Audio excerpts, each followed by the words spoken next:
Parfois, la vie vous frappe à la tête avec une brique. Ne perdez pas la foi.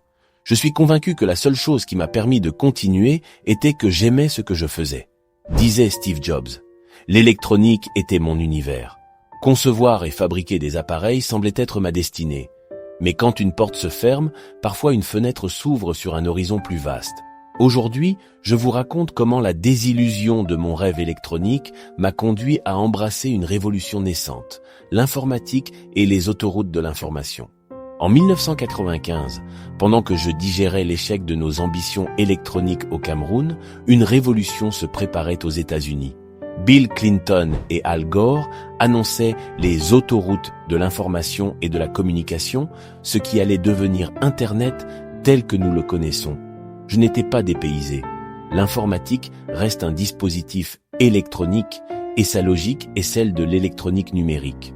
Contre mauvaise fortune, j'ai fait bon cœur.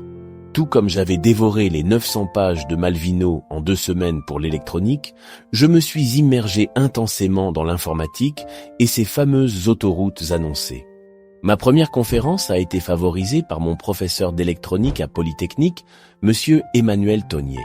Il m'avait obtenu une invitation au Collège Polytechnique de Cotonou, au Bénin, pour parler de la démarche de création d'une junior entreprise.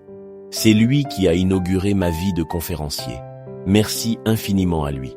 Cette nouvelle expertise m'a permis de signer plusieurs livres blancs sur le sujet et d'offrir des conférences sur l'avenir numérique de l'Afrique.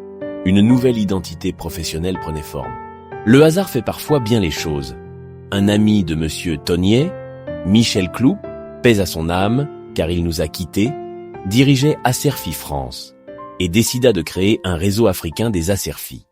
Il créa Acerfi Sénégal avec Serge, Acerfi Côte d'Ivoire avec Olivier Aka et Acerfi Cameroun avec moi. Du jour au lendemain, TW Micronix, orienté électronique, coexistait avec Acerfi, entreprise de fourniture de solutions informatiques, en partenariat avec Autodesk et IPC pour les ordinateurs. Le monde de l'informatique m'a apporté quelque chose de jouissif. Son innovation rapide qui nous permet tous les 2 ans, et maintenant presque tous les ans, de passer à une nouvelle technologie.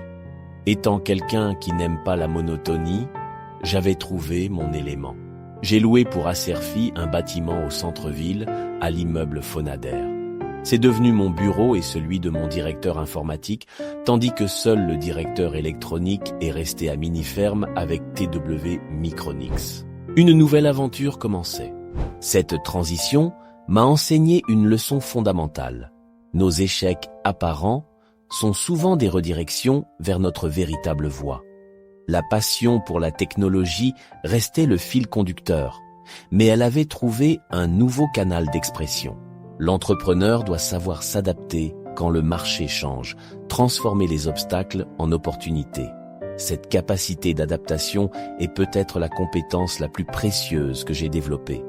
Quand une porte s'est fermée sur l'électronique locale, une autre, plus internationale, s'est ouverte sur l'informatique et le numérique. Et c'était exactement là où je devais être.